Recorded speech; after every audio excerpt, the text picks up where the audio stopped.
गिरगाव चौपाटीवर कबुतरांना खाणं देण्यात येतंय।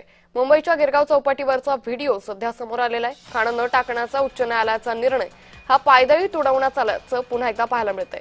विशिष्ट समाजाचे लोक निर्णयाचा अवमान करतायत। कोर्टाचा निर्णय फक्त मराठी माणसांनी पाळायचा का? स्थानिकांकडून हा प्रश्न उपस्थित केला जातोय। या संदर्भात अधिक माहिती घेऊयात आमचे प्रतिनिधी जय पवार यांच्याकडून। जय, उच्च न्यायालयानं कबुतरांना खाणं देण्यास मनाई केलेली आहे, मात्र तरीही विशिष्ट समाजाच्या लोकांकडून हा निर्णय पायदळी तुडवला जातोय। काय अधिक माहिती?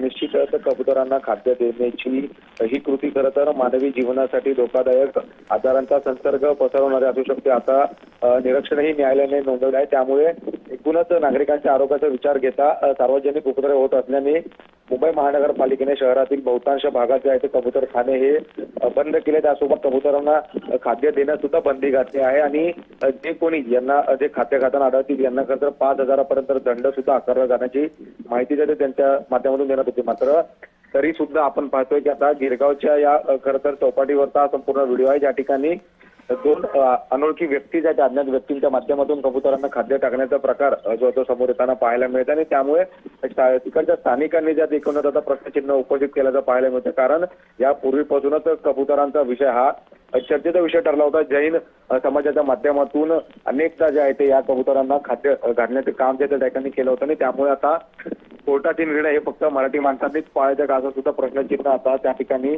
स्थानिकांच्या माध्यमातून उपस्थित केला जातोय। त्यासोबतच मुंबई महानगरपालिकेच्या माध्यमातून ज्या ज्या ठिकाणी अशा पद्धतीचे कबुतरखाने आहेत, या सर्व कबुतरखान्यावरती ज्या ते लक्ष आहे, त्यासोबतच त्या ठिकाणी कोणी अशा पद्धतीने कबुतरांना खाद्य घालताना आढळले तर त्यांच्यावरती कारवाईचे आदेश सुद्धा त्या ठिकाणी महापालिकेने दिले। त्यामुळे आता ज्या पद्धतीने गिरगावच्या या चौपाटीवरचा व्हिडिओ समोर आला आहे, तर यावरती आता कोणत्या प्रकारची कारवाई होते, दंडात्मक कारवाई होती का वेगळ्या पद्धतीची कारवाई होते, हे पाहणं महत्त्वाचं असणार आहे। निश्चित। जय, धन्यवाद आपण दिलेल्या सविस्तर माहितीसाठी।